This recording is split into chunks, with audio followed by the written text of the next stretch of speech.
नमस्कार। प्रारंभ पर आप सभी का स्वागत है। मैं अवनीश। आज हमारे साथ अतिथि हैं व्यालोक पाठक जी, रंजय त्रिपाठी जी। आप दोनों का बहुत बहुत स्वागत है। नमस्कार, जय सिया राम। नमस्कार, जय सिया राम। जी, दर्शकों, अपने इन दोनों अतिथियों के साथ हमने एक चर्चा शुरू की है कहानी कम्युनिस्टों की। उसका पहला भाग आप सबने देखा, बहुत प्यार मिला है उसे। हम चाहेंगे कि उस वीडियो को आप दोबारा जरूर देखें जिन्होंने उसको नहीं देखा है, और इस वीडियो से उनका पहला परिचय हुआ है कहानी कम्युनिस्टों की, तो उसका भी हम लिंक डिस्क्रिप्शन में डाल देंगे। कहानी कम्युनिस्टों की इतनी लंबी है कि उसे सिलसिलेवार बांचा जाना बड़ा जरूरी है। इसलिए हमने पहले चर्चा के बाद अब ये निर्णय किया कि हम एक एक विषय संदर्भ उठाएंगे और उस आधार पर कम्युनिस्टों के पूरे चरित्र का, चाल चरित्र और चेहरे, इनका वाचन करेंगे, इनका अध्ययन करेंगे। आज की थीम है पैसा, लक्ष्मी, टनाटन। मैं एक बात कहा करता हूं दर्शकों कि अगर काम भर के किसी वामपंथी के हाथ से एनजीओ फंडिंग की फाइल छीन लीजिए, दूसरे हाथ से उसका क्रांति पेय का ग्लास छीन लीजिए, पल भर में वो वामपंथी वहीं गिर के दम तोड़ देगा। कुल मिला के अगर पैसा नहीं है, चाहे सरकारी हो, चाहे गैर सरकारी हो, चाहे देशी हो, चाहे विदेशी हो, कोई भी कम्युनिस्ट सक्रिय नहीं रह सकता, न इनके कोई काम सक्रिय रह पाते हैं। शायद यही वजह है कि आजादी के बाद पंडित नेहरू के सत्ताई छायावाद के तले ये खूब पले, खूब फूले, लेकिन 2014 के बाद इनके लिए जरा मौसम पतझड़ का चल रहा है। फिर भी एक बात कही जाती है कि सरकार भले किसी की हो, सिस्टम उन्हीं का है। तो अब भी ऐसा नहीं है कि इनके रोजगार बंद हो गए हैं, इनकी बेरोजगारी आ गई है, इन तक पैसे नहीं पहुंच रहे हैं, पैसे दूसरे तरीके से पहुंच ही जाते हैं। तो इसी चरित्र का इनके आज थोड़ा सा विवेचन करेंगे। रंजय भाई, क्या मैंने कुछ ये गलत कहा कि एक हाथ से फंडिंग की फाइल छीन लीजिए, गिरे और लालच सलाम हो जाएगा इनका? गलत तो नहीं कहा मैंने? जी, आपने गलत नहीं कहा, क्योंकि अगर हम ऐतिहासिक रूप से देखें, तो आज़ादी के बाद इन्होंने जो है, जब अंग्रेजों की फंडिंग इनकी बंद होनी होनी का एकदम बिल्कुल आ गया था कि इनको पता ही लग गया था अब आज़ाद हो ही जाएँगे और अंग्रेजों से इनकी फंडिंग जो है वो समाप्त हो जाएगी, तो इन्होंने तत्काल जो है जा करके उस कांग्रेस का लटकन बन गए। मैं तो कहता हूँ ये लटकन, जो कि 2 लटक के पीछे चलते रहते हैं जिससे कि इनको मिलता रहे जरूरत भर का बूंद-बूंद खुराक। तो ये लटकन बन गए और इन्होंने फिर नेहरू स्थिति और नेहरू गुणगान और गांधी गुणगान, गांधी स्तुति में अपना जीवन व्यापन चालू कर दिया। ये वही गांधी, मतलब ये हम लोगों ने जैसे पिछली बार में बताया था कि इनके इनके लोग गांधी जी के बारे में क्या-क्या नहीं लिखे उस समय अखबार में। नेहरू जी के बारे में सॉरी अपने नेताजी सुभाष चंद्र बोस के बारे में इन सुभाष लोग जी। क्या-क्या नहीं कहे। जी, तो तो ये लोग इन लोगों ने इसका पा लिया और उसका नतीजा ये रहा कि अगर आप रूस की इनकी इनकी यात्राएं देखें, जो इन्होंने अपने हाथ में नेहरू जी के छत्र छाया में जाकर जो एकेडमिया अपने हाथ में लिया, तो उस एकेडमिया में इन्होंने जो शुरुआती दौर में जिन्होंने जो लेख लिखे, जो इन्होंने कविताएं लिखी, जो इनकी पुस्तकें छपी, वो सारा का सारा रूस के छत्र छाया में छपा। और जो इनकी जो एक प्रगति प्रकाशन करके, अगर मैं नाम सही बोल रहा हूँ अवनीश जी तो करेक्ट कर दीजिएगा, प्रगति प्रकाशन करके थी, जिसमें कई वर्षों तक उसमें उनका फुल स्टॉप हलंत कामा भी नहीं चेंज हुआ उस रशियन डायरेक्शन से अलग। इन्होंने सब चीज, इन्होंने जो भी लिखा, जो भी उसका एक अप्रूवल लिया। और मेरा ये कहा अब ज्यादा तथ्यात्मक हो जाता है जब मित्रोखाइन आर्काइव में पड़ी हुई सारे डॉक्यूमेंट बताते हैं कि इनके रूस में उतरते ही, सेंट पीटरबर्ग या लेनिनग्राद आते ही, इनके हाथ में पहले एक वोडका की 2 बोतलें और एक सुंदरी भी पकड़ा दी जाती थी, जिससे अपना पूरा जिंदगी बढ़िया सब हो गए। तो यहां से जो प्रोफेसर साहब थे, पंत साहब प्रोफेसर थे, या कविता कविता लिखने वाले पंत साहब थे, यहाँ की जो कमाई होती थी वो बैंक में पड़ी रहती थी।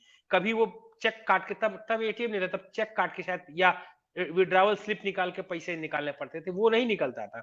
वो पैसा रशिया से अय्याशी के, और प्लस उसमें जो भारत को रशिया के सारे के जो प्रभाव में लाने के एवज में जो मेहनताना मिलता था, उसमें उनका जीवन यापन होता था और एक अच्छी खासी फंडिंग आती थी, क्योंकि ये के पूरा का पूरा ग्रुप ही था ना जो जो भारत को पूरी कम्युनिस्ट विचारधारा पे ही चलाने की को ले जाता था। तो एक तो ये था, ये उस जमाने की बात है। लेटेस्ट में मैं जो दर्शक जो हम उम्र होंगे और जो अभी जो अगले 20-25 साल उनके लिए दो एग्जाम्पल बहुत शानदार बताता हूँ कि व्यालोक जी के यूनिवर्सिटी जेएनयू में एक इनके अध्यक्ष हुआ करते थे चंद्रशेखर प्रसाद। चंद्रशेखर प्रसाद बहुत क्रांतिकारी, पटना विश्वविद्यालय से पढ़ के एनडीए छोड़ के आए हुए थे जेएनयू पढ़ने। जेएनयू पढ़े और उनको वो जो है गए गोपालगंज वापिस, और वहां पे उन्होंने अपना एक राजनीतिक सीपीआई माले का राजनीतिक यात्रा चालू किया कि हम अब विधायक बनेंगे और यहाँ से चुनाव लड़ेंगे। प्लस जो कि एक सीधे सीधे से एक सत्ता की चुनौती थी लालू यादव की। लालू यादव के जो राइट हैंड थे शहाबुद्दीन, उनके उसकी सत्ता को गोपालगंज सिवान के इलाके में पूरी एक चुनौती थी। तो जाहिर सी बात है, सब जानते हैं कि चंद्रशेखर प्रसाद की हत्या करा दी गई। हत्या में नाम शहाबुद्दीन का आया, केस चला। खैर केस वेस की बात बाद में। हत्या के बाद में एक बहुत बड़ा प्रदर्शन हुआ था दिल्ली में बिहार भवन के सामने। जेएनयू के विद्यार्थी, एक्स प्रेजेंट स्टूडेंट खूब एक लंबा एक इन्होंने डेलीगेशन बना करके बिहार भवन के समक्ष प्रदर्शन करने गए, और वहां पे कोई पुलिस नहीं थी। वहां पे लालू यादव के और साधु यादव के पालतू गुंडों के उन्होंने इनको दौड़ा दौड़ा के मारा था। और साधु यादव ने दिल्ली में बिहार भवन के बाहर आकर के AK-47 से गोलियां भी चलाई थी। व्यालोक जी को ये सारा इंसिडेंट बहुत अच्छे से याद होगा, आपको भी याद होगा, जनता की याद धुंधली हो जाती है। अब चंद्रशेखर प्रसाद को न्याय मांगना है, के लिए न्याय मांगने के इकलौता बेटा था वो, पिताजी मर चुके थे, अकेली मां थी, उसको न्याय लेना है। उसके लिए इन लोगों ने देश विदेश का कोई ऐसा कोना नहीं छोड़ा जहां से इन्होंने झोला फैला के चंदा ना लिया हो, और उस चंदे को इवनिंग 8 PM में बैग पाइपर बजाते हुए सीगरम में गोते न लगाए हो इन्होंने। और जब लास्ट इंफॉर्मेशन जो 2007 तक की आई थी, इनकी हरकतों से इतनी बाज आ गई, मुझे याद नहीं आ रहा है उनका नाम, क्या कौन सी देवी, अभी था, माइंड स्लिप कर गया। वो इतनी परेशान हुई कि उन्होंने इन कॉमरेड्स को अपने दरवाजे से भगा दिया। और इन्होंने अपने मतलब इन्होंने बहुत इनके एक लेख मैंने पढ़ा था, इनका कहा हुआ एक इंटरव्यू ले आए थे उन्होंने, शायद इंडिया टुडे में या किसी में या ऐसा छपी थी, जिसमें उन्होंने बताया कि जीवन की सबसे बड़ी गलती की जो इनके साथ, इन लोगों के साथ वो चली कि हमारे बेटे को न्याय मिलेगा। अल्टीमेटली उनको ये ज्ञान आ गया ये न्याय यात्रा नहीं रही है, ये इतने वर्षों तक पैसा वसूलो यात्रा रही है। इन लोगों ने उसके पैसे वसूले, और इन लोगों ने ये भी कहा था कि चंद्रशेखर प्रसाद की हम मूर्ति लगाएंगे और ये लगाएंगे वो लगाएंगे। कोई काम इन्होंने नहीं किया, सारे पैसे इकट्ठा किया। और उनकी जो क्लेम है कि कई करोड़ रुपए इकट्ठा हुए थे चंद्रशेखर प्रसाद को न्याय दिलाने के नाम पे, और सारे पैसे उसमें से कुछ भी इन्होंने उसकी माता को नहीं दिया, और सारे पैसे ये खा गए जी। सब पैसे इन लोगों ने दारू और दुराचार में उड़ा दिया। दूसरे एक एग्जाम्पल जो है वो उत्तराखंड त्रासदी के समय का एक उदाहरण आता है। केदार उत्तराखंड जो केदारनाथ में जब सैलाब आया, और एक जब तीर्थ यात्री फंसे, लोग फंसे, वहां के उत्तराखंड के रहने वाले फंसे, तो बूंद नाम का या किस नाम का एक एनजीओ बना, जो कि एक बूंद नाम का एनजीओ, और सोशल मीडिया में हजरत गब्बर के नाम से मशहूर स्वर्गीय खुर्शीद अनवर, जिसने इसी सब दुराचार के बाद जो है वो लाइव सोशल मीडिया में, लगभग लाइव था उस समय, वीडियोस के जमाने नहीं थे, पोस्टें लगातार लिखी जा रही थी, और उसी बीच में उस व्यक्ति ने छलांग लगा के आत्महत्या कर लिया था। जी जी बिल्कुल। हाँ, तो इन्होंने अपने दो प्यादे पकड़े, एक कोई एक मयंक सक्सेना नाम का एक व्यक्ति था, और एक कोई बिल्कुल ठीक नाम थी जोशी कोई जोशी, ईला जोशी और मयंक।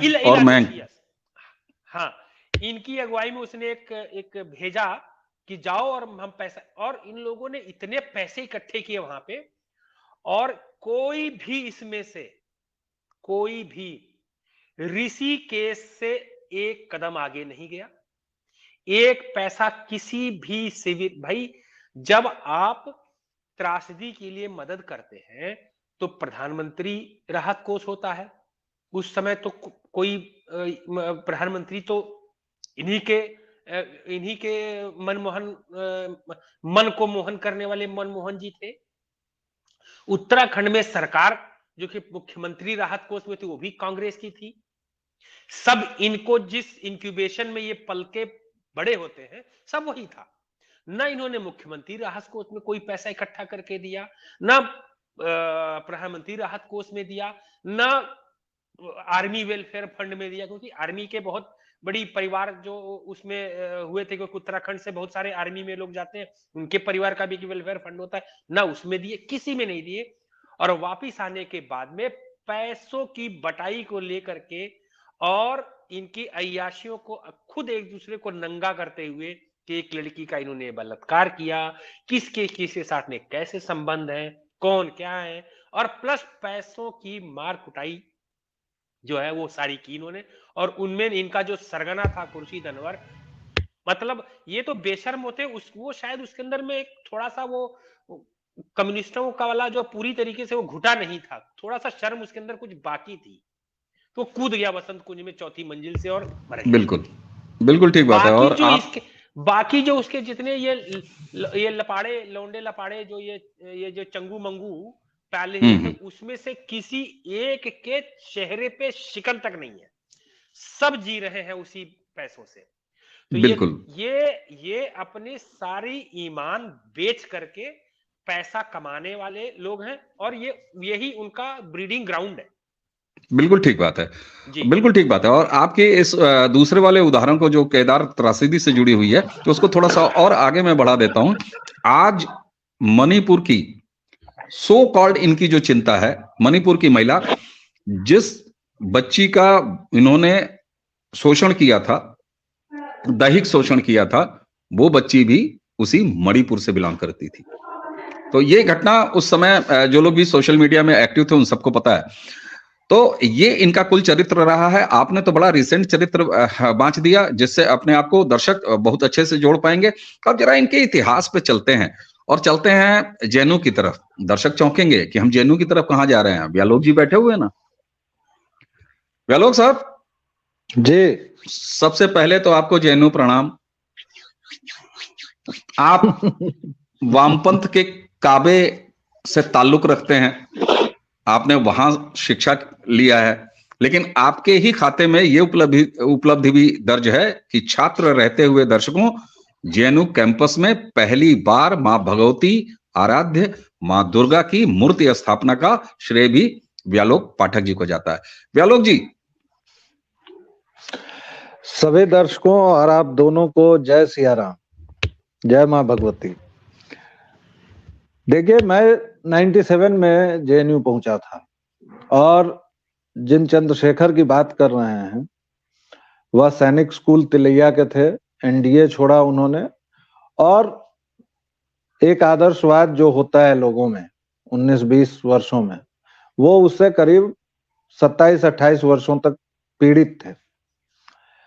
पीड़ित इसलिए कहूंगा क्योंकि वो पहले एआईएसएफ में थे, फिर आईसा में गए, और तब सीपीआई-एमएल की राजनीति करने गए।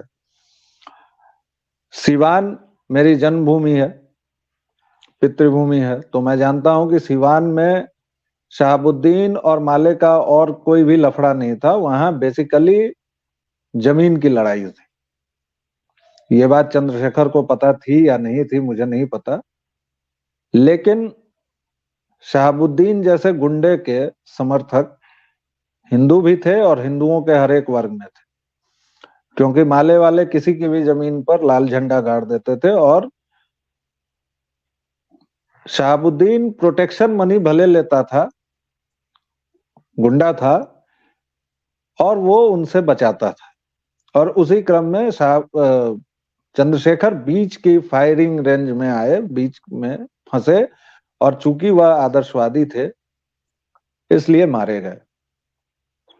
जिस बात की ओर और जिस आंदोलन की ओर इन्होंने इशारा किया, उसमें एक बात ऐसी है जो रंजय भाई को शायद नहीं पता होगी या वह भूल गए हैं। मेरे जाने से 6 महीने पहले उनकी मौत हुई थी, उनको गोली मारी गई थी।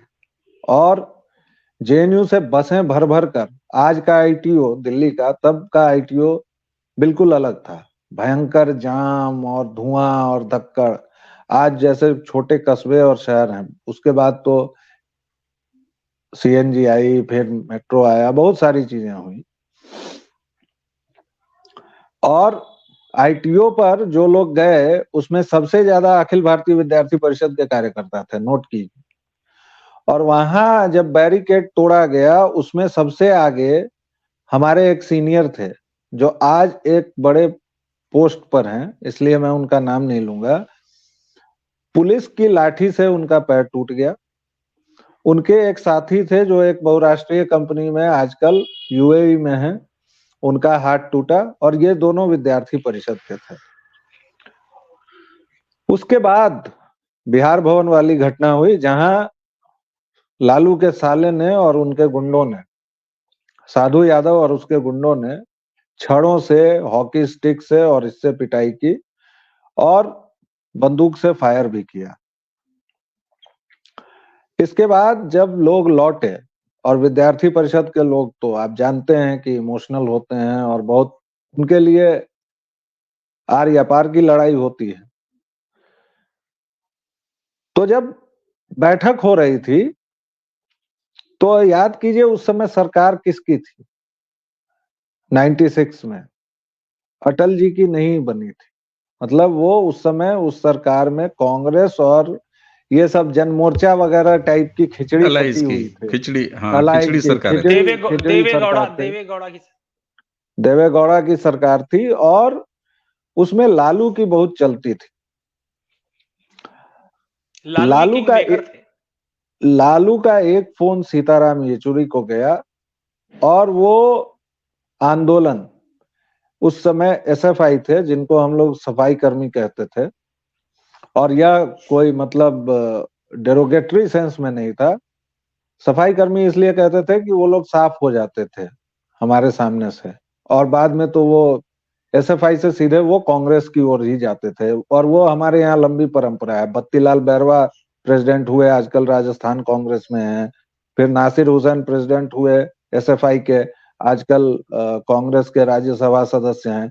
एकमात्र बीजू कृष्णन बचे हुए हैं जो कम्युनिस्ट हैं, और जिन्होंने वो नासिक वाला मार्च, ऐतिहासिक मार्च किया था जिसमें पैर वैर दिखाया गया था कि किसानों का इतना ही है, तो नाटक तो इन लोगों का इतना है। बहरहाल एक फोन आया और एसएफआई ने विड्रॉ कर लिया और विद्यार्थी परिषद ठगी सी खड़ी रह गई, क्योंकि उसके 20-25 लोग, अच्छा ये भगोड़े भी होते हैं, तो मौके से तुरंत कट लिए। विद्यार्थी परिषद वाले जूझ गए तो पिटाई विद्यार्थी परिषद वालों की पर्याप्त हुई थी। अच्छा वो सैनिक स्कूल के थे तो सैनिक स्कूल के लड़के जितने भी आते थे उनका एक विद्यार्थी परिषद का के हैं तो हैं, लेकिन भैया सैनिक स्कूल का जो अब स्कूल टाइम का सीनियर और वो प्रेम, तो वो अगर है तो वो उस पर फिर पार्टी वार्टी नहीं होगी, वो एक अलग मुद्दा है। तो सैनिक स्कूल वालों की भरपूर तुड़ाई हुई थी और रातों रात इन्होंने वह वापस लिया। चंदाखोरी की शुरुआत मैंने वहीं से देखी कि किस तरह चंदा, और किसी भी बात पर चंदा बटोरा जा सकता है। आजकल तो सोशल मीडिया है, तो इस पर जैसे आप देखते हैं कि फलाने को एक घाव निकल गया तो आइए चंदा कर लेते हैं, फलाने को एक फुंसी निकल गई तो आइए चंदा कर लेते हैं, फलाने को बवासीर हो गया तो चंदा कर लेते हैं। ये विधा मुझे कम्युनिस्टों में देखने को मिली। इप्टा हो, बहुरूप हो, बहुत सारे इनके अलग अलग नाटक के ग्रुप थे, और उसके बाद ये चादर फैला के निकल जाते थे। और उस चादर पर, अच्छा देखिए मैं बार बार जो कहता हूं ना कि ये तीसरा अब्राहमिक रिलीजन है, मार्क्सिज्म।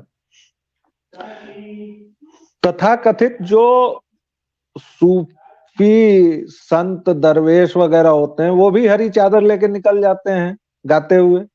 अच्छा इप्टा वाले भी चादर लेके निकल जाते थे, बहुरूप वाले भी चादर लेके निकल जाते थे। और ये अवनीश भाई को ज्यादा पता होगा, अवनीश भाई इप्टा के खासे सक्रिय मेंबर रहे हैं। नहीं, देखिए, इससे पहले कि मैं आरोपित हो जाऊं, ये सही बात है कि थिएटर से मेरा पुराना नाता रहा है और ये मजबूरी रही है व्यालोक भाई, दर्शक भी समझते होंगे कि इतना कब्जा था इस काकस का कि अगर आपने इप्टा की डफली हाथ में नहीं पकड़ी तो आप रंगमंच कर ही नहीं सकते। आप ना डायरेक्टर हैं, आप ना एक्टर हैं, ना आप स्क्रिप्ट बांध सकते हैं, अरे बाकी तो छोड़ दीजिए, आप पर्दा खींचने के लायक भी नहीं है। यही हाल तो ये लेखन में भी करते हैं। प्रगतिशील लेखक संघ का अगर पर्ची कटाऊ मेंबर नहीं है तो तुम साहित्यकार नहीं हो जी।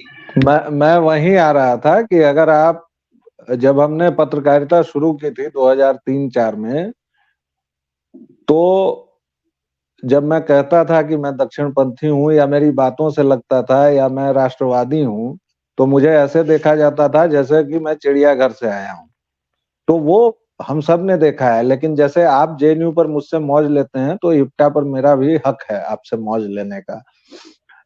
वहां मैंने पहली बार देखा जेएनयू में कि किस तरह व्यवस्थित तरीके से आप चंदाखोरी कर सकते हैं। और चंदा, मैं बार बार पूछता था अपने दोस्तों से कि यार ये लोग कोई काम नहीं करते हैं।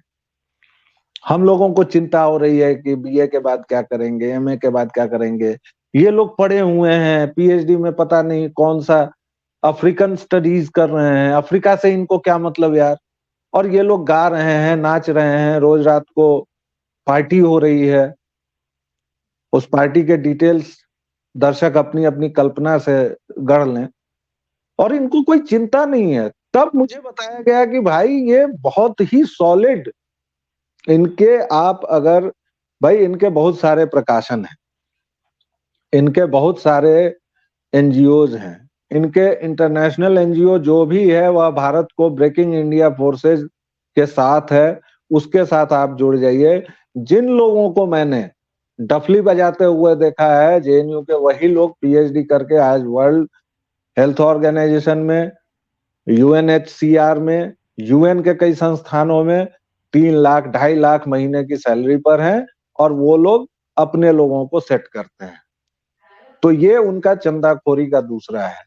और तीसरा कि जो सबसे रिसेंट उदाहरण था वो रंजय भाई फिर भूल गए, तीस्ता कफन खसोट, तीस्ता मुर्दा खोर का, जिसको कोर्ट ने न जाने कितनी बार हड़काया है, कितनी बार उसकी जमानतें रद्द हुई हैं, बावजूद इसके उसका इकोसिस्टम इतना ये मजबूत है कि वो हो जाता है। और एक बात और, मोदी से इनको क्यों चिढ़ है? भाई मोदी जी वह किसान तो है नहीं, और न उनका आरी और धूर का झगड़ा है कि खेत इनसे लगा हुआ है तो 2 इंची मिट्टी चढ़ा दिए हो मोदी जी वह जाके, ऐसा तो नहीं है ना। तो फिर क्या प्रॉब्लम है? कांग्रेसियों का तो समझ में आता है कि उनके राजा को हटा दिए, सामंतवाद हटा दिए, एलिटिज्म जो था वो हटा दिए, वो खनखनाती शैंपेन किसी अंग्रेजी वाला जो एक था, और वो धवल केशी ऐसे होके और मेरे कर्व्स ठीक दिख रहे हैं ना वाला जो मामला था, तो कांग्रेसियों का समझ में आता है। इन लोगों को क्या प्रॉब्लम है? इन लोगों को प्रॉब्लम है एफसीआरए। इन लोगों को प्रॉब्लम है कि अब सारे फंड का हिसाब दो।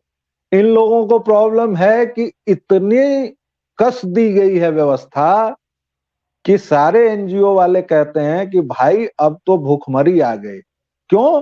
क्योंकि पहले चेक रिपब्लिक के नाम पर, पहले कहीं से कोई क्रिश्चियन मिशनरी है, कोई कहीं है, आ रहे हैं, 2 करोड़ आ रहा है, 5 करोड़ आ रहा है, कोई ना पूछने वाला है, ना आपसे कोई हिसाब लेने वाला है, और इन लोगों की मौत चल रही थी।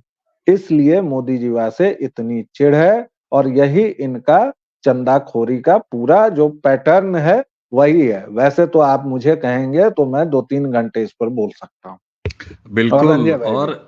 बिल्कुल, और इसीलिए दर्शकों, हमने इनके चरित्र के इतने आयाम हैं, इतने रंग हैं, कहने को इनके झंडे पे इनके माथे पर लाल रंग रहता है, लेकिन इतने सतरंगी इनके चरित्र हैं कि वाकई इसीलिए हमने इसको एपिसोड वाइज इसीलिए तो ये चर्चाएं शुरू की हैं। तो दर्शकों, आज की इस सारी चीजों पर मुझे एक मेरे मित्र अब स्वर्गीय हैं उनसे मेरा थिएटर का पुराना संबंध रहा। अलीगढ़ मुस्लिम विश्वविद्यालय में वो अध्यापक थे, लेक्चरर थे, सीनियर लेक्चरर हो गए थे। मेरे ख्याल से प्रोफेसर नहीं हुए थे, उनका कुछ सालों पहले निधन हुआ। अमर नदीम उनका नाम था। अमर नदीम कामरेड थे, बड़े पक्के वाले कामरेड थे, लेकिन जरा उनकी एक गजल की 4-5 लाइनें मुझे याद आ रही हैं। उसको पढ़ते हुए अगले वीडियो की चर्चा किस विषय पर होगी ये हम फिक्स करेंगे। व्यालोक भाई, रंजय भाई, आपको भी वो उनकी कविता थी, ऊब गया है बैठे ठाले, चल थोड़ा सा नीर बहा ले। ये एक विशुद्ध कामरेड लिख रहा है, ऊब गया है बैठे ठाले, चल थोड़ा सा नीर बहा ले। शर्ट पहन ले चे गुवेरा की, उसके सपने राम हवाले। कमरे में एसी के ऊपर लेनिन की तस्वीर लगा ले, ऊब गया है बैठे ठाले, चल थोड़ा सा नीर बहा ले। इस सिस्टम में जगह बना ले, परिवर्तन जब होगा तब होगा, इस सिस्टम में जगह बना ले। तो ये इनका मूल चरित्र रहा है और यही वजह है कि जब मैं ये कहता हूं व्यालोक भाई कि पंडित नेहरू के सत्ताई छायावाद में इनको कितना पोषण मिला, अकादमियों में, विश्वविद्यालयों में, और एक दूसरे की पीठ खुजाते हुए इन्होंने बड़े आराम से इस तरह की जगह बताई। आपने तो अंतरराष्ट्रीय संस्थाओं में किस महंगे पैकेज पे डफली वाले वहां पहुंच चुके हैं ये भी बता दिया। रंजय भाई, आपने केदार घाटी के रिसेंट उदाहरण दिए, उससे बहुत सारे हमारे दर्शक जो हम लोगों की उम्र के हैं, जो नए हैं, वो अपने आप को रिलेट कर पाएंगे। तो दर्शकों, आज की इस चर्चा को कि बिना जी रंजय भाई, मैं एक बिंदु बहुत इंपॉर्टेंट यहां पे बताना चाह रहा हूं कम्युनिस्टों के इस पे कि कोई भी आप विश्व में चले जाएंगे, कहीं पे भी विश्व में चले जाएंगे, तो किसी ऐतिहासिक जगह पे अगर आप जाएंगे तो वहां पे आपको अगर जाना है, देखना है, मिलना है, दर्शन करना है, कुछ तो करते हैं ना भाई। लोग आते हैं, ताजमहल देखने आते हैं, लाल किला देखने जाते हैं भारत में, कोई मिस के फराहो देखने जा रहा है, कोई ममीज का जो देखने जा रहा है, कोई लीनिंग टावर ऑफ पीसा देखने जा रहा है। सबके एक पैसा लगता है। लोग राम मंदिर देखने आएंगे, हाँ, लेकिन एक ऐसी कब्र है जिसको देखने लोग जाते हैं, उस कब्र को देखने के लिए आज के दिन में एक कॉमरेड $480 प्रति व्यक्ति वसूलता है। मार्स की कब्र का कॉस्ट है, इफ यू वांट टू सी, $480 पर पर्सन फॉर 1 आवर। अगर किसी को नहीं विश्वास है तो चले जाइए, लंदन में उनकी क्रेमेटरी है, वहीं पे उनकी कब्र है। 480 पाउंड लगता है, लेकिन मैंने कैलकुलेशन किया था, डॉलर लोगों को ज्यादा समझ में आता है, रुपए में फट से कैलकुलेट हो जाता है डॉलर। $480 है। किसी कोई भी अपने पूर्वज के इतना दाम नहीं लगाया होगा। लेकिन रंजय भाई, $60 ज्यादा नहीं है। कौन सा $60 ज्यादा है? 480 में से $60 ज्यादा लग रहे हैं। कायदे से $420 हो जाना चाहिए। पिछले साल 420 ही था, वो बढ़ा है। ठीक बात। तो दर्शकों, ये इनका कुल मिला के आर्थिक चरित्र है और किस तरीके से ये लगातार FCRA का जिक्र किया व्यालोक भाई ने, बहुत इंपॉर्टेंट डिसीजन था ये। और इस शायद यही वजह है कि ये 2014 के बाद इतनी बेचैनी महसूस कर रहे हैं, वो व्यालोक भाई ने बताया ही। और विश्वविद्यालयों में तो 4 कामरेड इकट्ठा होते थे और ये अंतरराष्ट्रीय गोष्ठी कर लेते थे, उसकी फोटो डाल के उस पर जो है 2, 4, 5 लाख 10 लाख रुपए वसूल लेते थे।